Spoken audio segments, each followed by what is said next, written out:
Ito po ay TCT title. Dito po yan sa kilometer 3 sa barangay na Magsaysay sa Infanta, Quezon. Takilala po na isang tourist spot dito po sa Infanta. Yan nga po ang Agus River.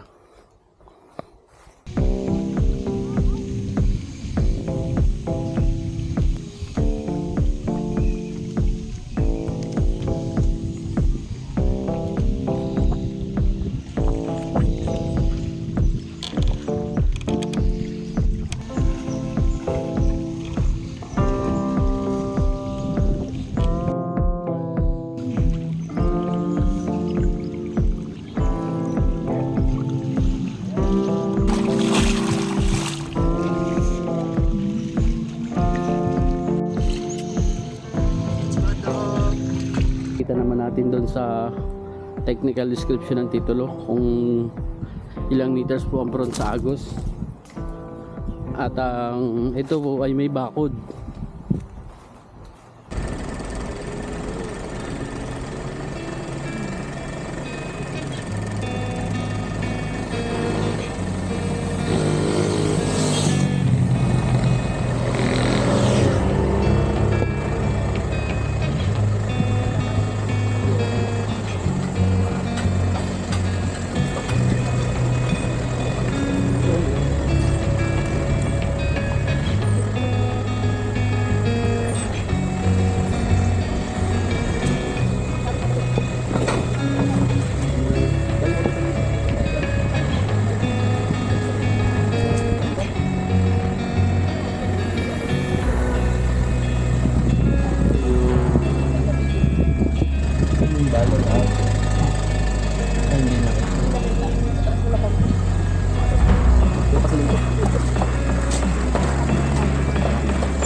Nandito na po tayo sa Agus River.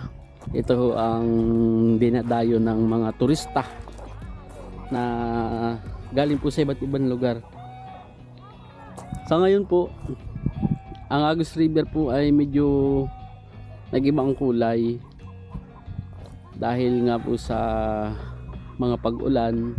Tapos meron po kasing mga ginagawang windmill sa ibabaw. Pero pansamantala po yan, ganyan po ang kulay ngayon. Pero yan po ibabalik din sa tamang timpla ng kanyang kulay. At yan po ililinaw. Yung pong Balay Agus, isa po sa na-sold out po natin dito sa lugar na to. At ganito nga po kalawak ang isment na meron ang mga property. Meron po tayong lupa na pupuntahan. Ito po ay kay Sir Benjamin. Nandun po siya sa abroad. Siya po ay tumawag sa atin para ipa-vlog itong kanyang property. Ang sukat po ay 2,236 square meter.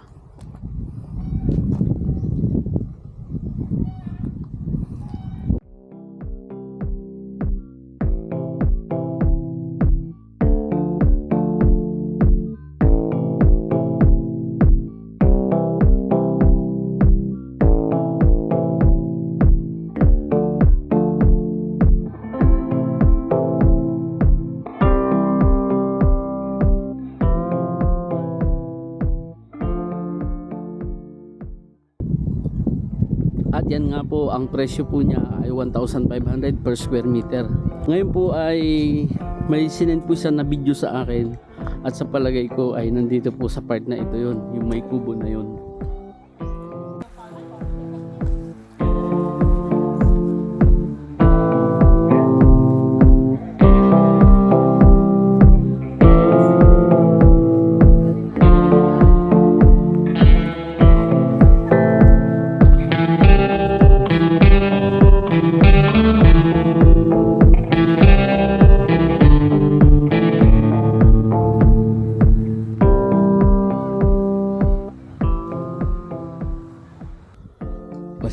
natin. Lakarin na po natin to.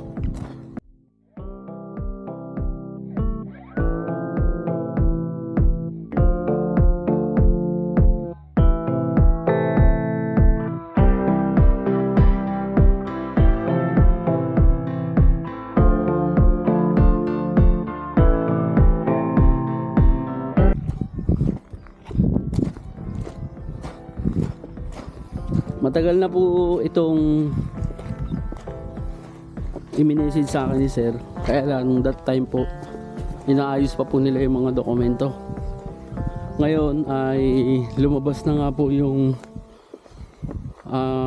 titulo na kanila pong inaantay na inayos po nila, at ito nga po yung titulo na ino-offer sa atin ngayon.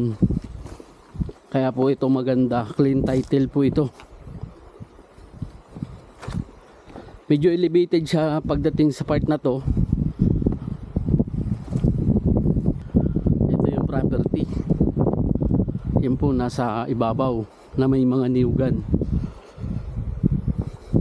Alam nyo po, pagka normal na kulay ng Agus River, napakalinaw po niyan. Ang maganda naman po niyan, nasa front yung property. Ayan po, nandyan sa part na yan.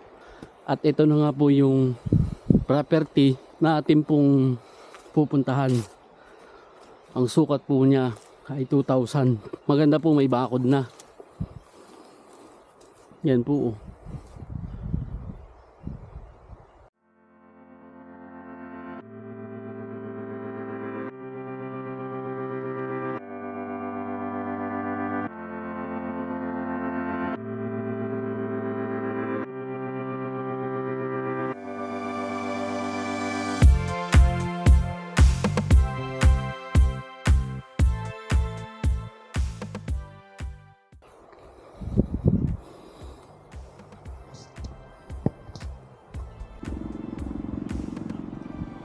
Ito yung tapat ng property.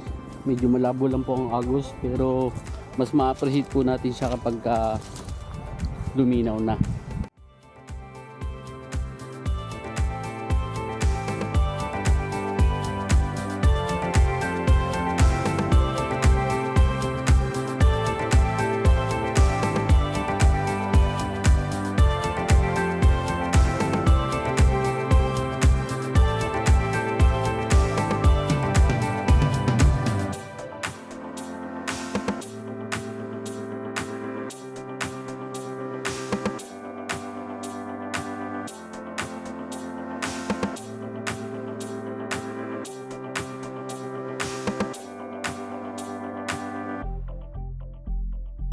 Ang maganda po nito, yung lupa ay elevated, tapos flat land, at ito po ang dami pong niyugan. Ang pinakahangganan niya po dito, yun to pong may bakod na to. Yan, may linis. Yan pong part na yan. Yung kabila pong may mga sagingan, iba na po yan. Dito naman po, ito yung frontage niya. So ilang meters lang po ito, makikita naman natin doon sa technical description ng titulo kung ilang meters po ang front sa Agos. At ito po ay may bakod. Yan. Tapos po pakaba ng ganon. Hindi ko lang po alam kung mayroong kalsada dito sa kabila na pwedeng daanan, kasi ang dinaanan lang po namin ay ito pong baybay ng isment ng Agus River.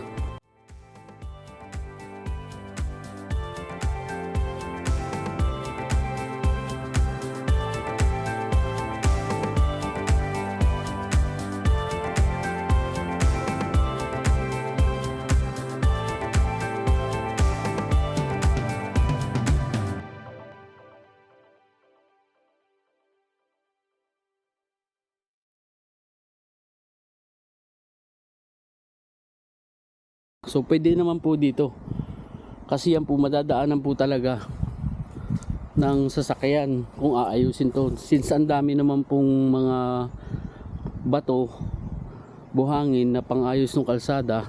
pwede. Napaka-presko po ng hangin dito. Napakadami po ng niyugan.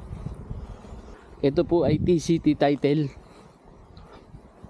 Dito po yan sa kilometer 3 sa barangay na Magsaysay sa Impanta, Quezon. Sa kilala po na isang tourist spot dito po sa Impanta. Yan nga po ang Agus River.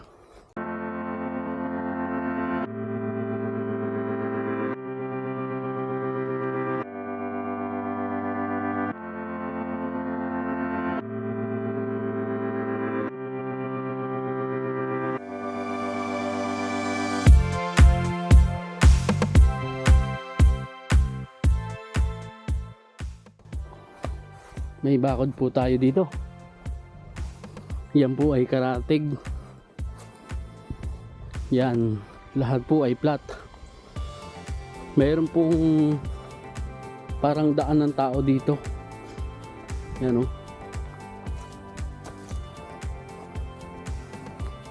Tapos yung bakod niya po ay dire-diretso. Ito po kasi may mga muhon na.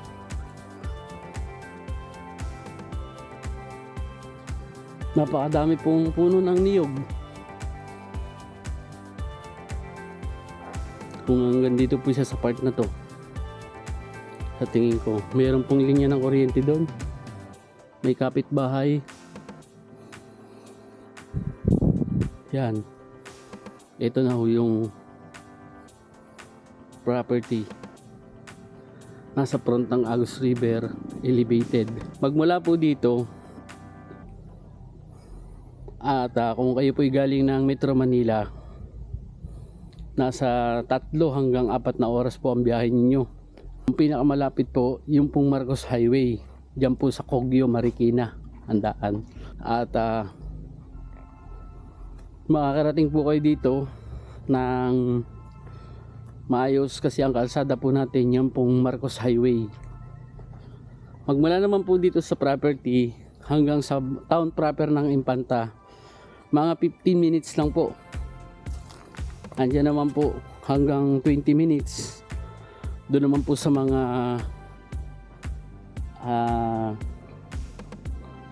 beach resort. Marami rin pong mga beach resort. Kasi po yung Agus River, ang pinakahangganan po niyan doon na po sa dagat. Sa ngayon malabo yung Agus dahil pag umuulan ganyan po nangyayari. Ang isa pa pong reason, yung totoong reason kung bakit siya ngayon malabo, because of windmill project na ginagawa po sa bandang unahan. Nilalagyan po ng mga windmill. Pag natapos yung project na yon, back to normal na po yan. Kung gusto nyo lang pong mabili muna itong lupa, pwede nating i-transact. Kasi darating ang time, balik siya sa dating kulay niya. Yan, kita ho natin, kwadrado lang siya.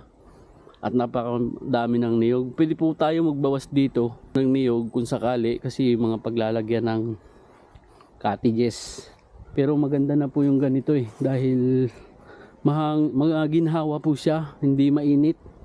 Tapos nakataas siya, maganda. Lumaki man yung Agus River, sa tingin ko pinaka ano na po yun, yung pinaka malakas na ano na naman, bagyo.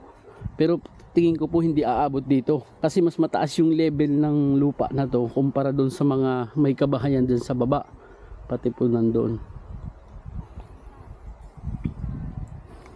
So yun lang po doon po sa mga viewers natin. Ito po, direct po tayo sa mismong may-ari, kausap natin dahil minessage po niya tayo. At isa rin po siya sa mga viewers, subscriber po natin dito sa ating YouTube channel. Kung gusto nyo po ng magandang farm na bakasyonan ninyo, ito po yung isa sa available ngayon, TCT title. At ganyan po nyo makikita na napakaganda ho naman talaga na mga niyugan. Punong-puno po siya. At yan po yung Agus River. May 2 cottage, pahingahan. So, yun lang po.